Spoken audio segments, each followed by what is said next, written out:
Dengan kerja itu gitu, darah kan itu. Tunggu, mana?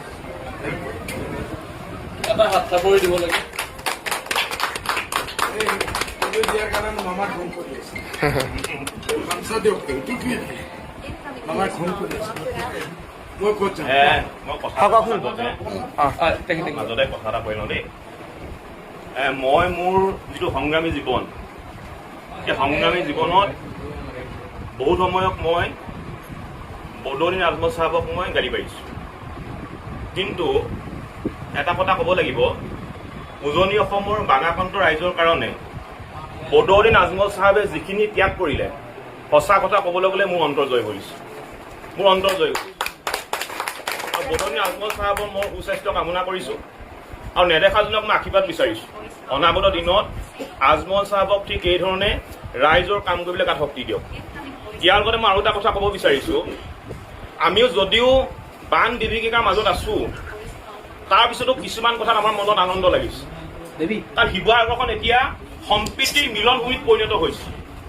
হিন্দুৱে মছজিদ চাফা কৰিছে, মুছলমানে নামঘৰ চাফা কৰিছে। তাতকৈ আমাৰ জীৱনৰ কাৰণে, বিশেষকৈ মোৰ জীৱনৰ কাৰণে, আমাৰ জীৱনৰ কাৰণে তেনে দৃশ্য আমি দেখা পোৱাই নাছিলোঁ। পাইছিলোঁ জানো? তাতকৈ ভাল কিন্তু হ'বলগীয়া একো বিষয় হ'বই নোৱাৰে।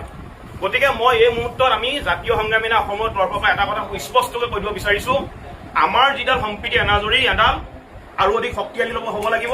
আৰু অনাগত দিনত যদি কোনোবা অপশক্তিয়ে যদি আমাৰ সম্প্ৰীতি এনাজৰীডাল যদি ভাঙিবলৈ চিন্তা কৰিবলৈ হয়, বা যদি সম্প্ৰীতি এনাজৰীডাল যদি ভাঙিবলৈ চেষ্টা কৰে, জাতীয় সংগ্ৰামী অসমে আমি সৰ্বোচ্চ প্ৰকাৰে যিমান শক্তি প্ৰয়োগ কৰিব লাগে সৰ্বোচ্চ প্ৰকাৰে সেই শক্তি প্ৰয়োগ কৰি আমি এই অপশক্তিবিলাক মাত কৰিম। আৰু এটা কথা, খুব সত্য কথা এটা মই আজি কৈছোঁ, খুব এটা সত্য কথা এটা কৈছোঁ। মানুহে ক'বলৈ বেয়া পায়, একদম সত্য কথা। এই বানপীড়িত অৱস্থাত এই মহাপ্ৰলয়ত অধিকাংশ মুছলমানে যদি সহায় নকৰিলেহেঁতেন, সঁচা কথা, মানুহবোৰ কিন্তু আৰু অধিক বিপদত পৰিলেহেঁতেন। একদম সঁচা কথা। গতিকে যিসকল মুছলমান মানুহে, যিসকল মানৱ দৌৰী মানুহে এই বানপীড়িত সময়ত বানাকান্ত ৰাইজক সহায় কৰিলে, তেওঁলোকৰ নাম ইতিহাসৰ পাতত সোণালী আখৰে লিপিবদ্ধ হৈ থাকিব। আৰু বদৌনী নাজমল চাহাবক মই মিয়া খেদা আন্দোলন আজিৰ পৰা বা এই যি আচলতে বান বিভীষিকাৰ পিছত সামৰণি পৰিব। এইবিলাক প্ৰশ্ন দেখুৱাইছো, এয়া চিতু বৰুৱা আৰু মৌলানা বদৰুদ্দিন আজমল আচলতে একত্ৰিত হৈছে আৰু গোটেই যিটো পৰিৱেশ আমি অসম অধিৰাজ্যৰ মাধ্যমেৰে দেখুৱাবলৈ যত্ন কৰিছো আৰু গোটেই যিটো আচলতে পৰিৱেশ আমি আপোনালোকক দেখুৱাবলৈ যত্ন কৰিছো। চিতু দা, আজি কি ক'ব খুজিব? আজি দুয়োজন একেলগ হ'ল। নহয়, কথাটো এনেধৰণৰ, বদৌনী নাজমল চাহাবে ইমান অসুস্থতাৰ মাজতো উজনি অসমৰ বানাকান্ত ৰাইজক যিধৰণে সহযোগিতা কৰিছে, সঁচা কথা ক'বলৈ গ'লে তেওঁ ধন্যবাদৰ পাত্ৰ।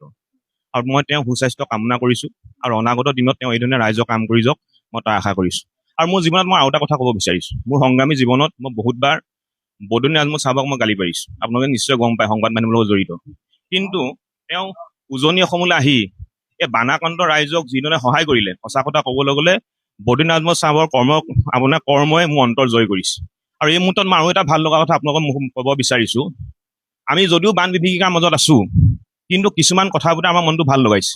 শিৱসাগৰখন আজি সম্প্ৰীতিৰ মিলনভূমিলৈ পৰিণত হৈছে। আপুনি নিশ্চয় দেখিছে যে হিন্দুৱে নামঘৰ চাফা কৰিছে, হিন্দুৱে আপোনাৰ মছজিদ চাফা কৰিছে, মুছলমানে নামঘৰ চাফা কৰিছে।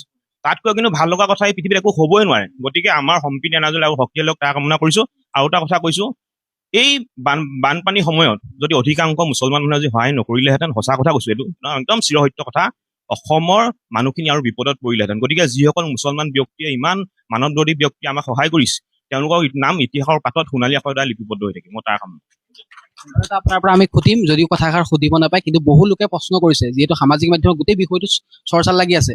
আমি বেয়া নাপাব আপুনি, আৰু ছাৰো বেয়া নাপাব, মানে মৌলানা বদৰুদ্দিন ছাৰো বেয়া নাপাব, এইটো ৰাইজৰ প্ৰশ্ন, আমাৰ প্ৰশ্ন নহয়, যে মিয়া খেদা আন্দোলন আজিৰ পৰা বা এই যি আচলতে বান বিভীষিকাৰ পিছত সামৰণি পৰিব। এইবিলাক প্ৰশ্ন তোমালোকে নকৰিবা, এই মুহূৰ্তত কৰিবই নালাগে। এই মুহূৰ্তত মিয়া অসমীয়া হিন্দু মুছলমানৰ কথা হ'বই নোৱাৰে। কথা এতিয়া মানৱ ধৰ্মই হৈছে শ্ৰেষ্ঠ ধৰ্ম, প্ৰধান ধৰ্ম। আমি ইতিমধ্যে শ্বৰ্ট লিষ্ট কৰিছো, তোমালোকক কৈছিলো আমি নামঘৰ 100 নামঘৰত 50,000 টকা কৰি কি নাম 50,000 টকা কৰি না, আমি 5,000 8,000 কৈছিলো, 100 নাম 25 লাখ টকা কৈছিলো। এইটো মই কৈছো 50 লাখ লৈকে আমি যাম। নামঘৰত যিমান য'ত প্ৰয়োজনে পইচা আমি দিম। হয়, আমি গোটেই যিটো পৰিৱেশ আমি পৰিৱেশটো আপোনালোকক দেখুৱাবলৈ যত্ন কৰিলোঁ আৰু দেখুৱাইছো যে শান্তি সম্প্ৰীতিৰ যি অন্যতম যি নিদৰ্শন আৰু এই শিৱসাগৰত চিতু বৰুৱা আৰু মৌলানা বদৰুদ্দিন আজমল একেলগ হৈছে আৰু গোটেই যিটো পৰিৱেশ আমি অসম উদয়িত্ৰৰ মাধ্যমেৰে দেখুৱাবলৈ যত্ন কৰিলোঁ।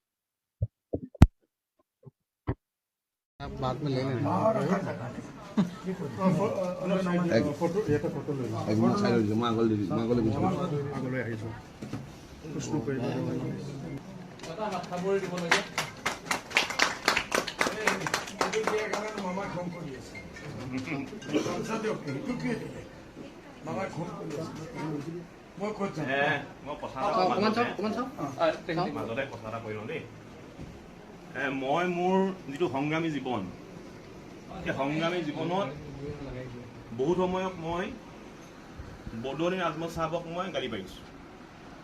কিন্তু এটা কথা ক'ব লাগিব, উজনি অসমৰ বানাক্ৰান্ত ৰাইজৰ কাৰণে বদৰুদ্দিন আজমল চাহাবে যিখিনি ত্যাগ কৰিলে, সঁচা কথা ক'বলৈ গ'লে মোৰ অন্তৰ জয় কৰিছে, মোৰ অন্তৰ জয় কৰিছে।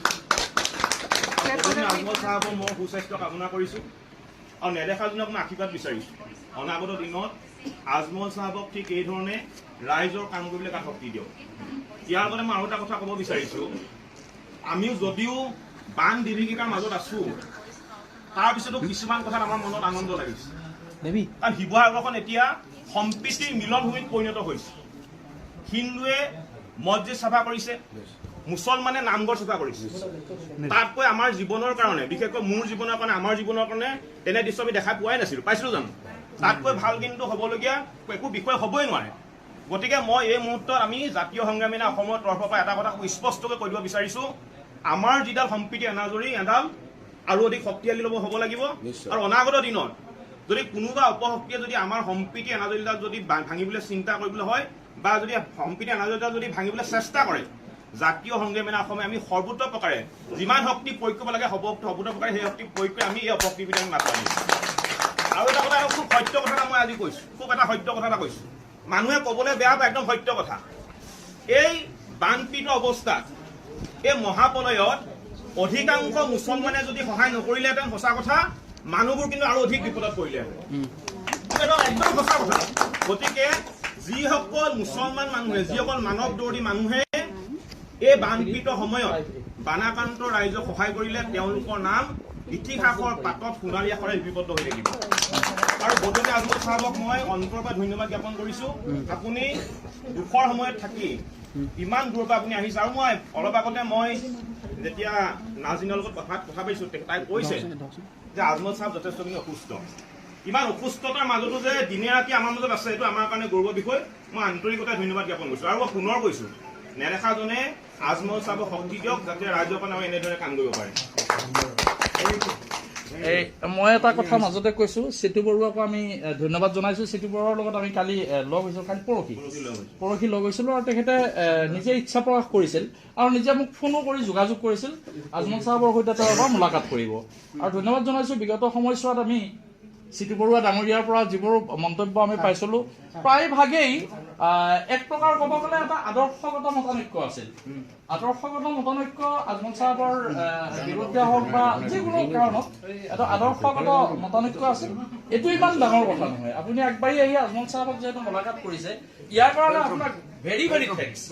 আপুনি আহিছে যে মানৱৰ সেৱা আৰু মানৱৰ সেৱা কৰিবৰ কাৰণে আপুনি আগবাঢ়ি আহিছে, আজমল চাহাবক আগবাঢ়ি আহিছে। আমি একত্ৰিত হৈ বিপদত পৰা মানুহখিনিক আমি এতিয়া উদ্ধাৰ কৰিব লাগে। বেলেগ আৰু কোনো কথা নাই, ৰাজনীতিৰ কোনো কথা নাই। আৰু কোনো ইয়াতে কোনো ধৰণৰ মানে বিভিন্ন ধৰণৰ যি ৰাজনৈতিক পাশা খেল ইয়াতে চলি আছে, সেইবোৰত আমি নাফাছো। এতিয়া মানুহ আমি উদ্ধাৰ কৰিব লাগে।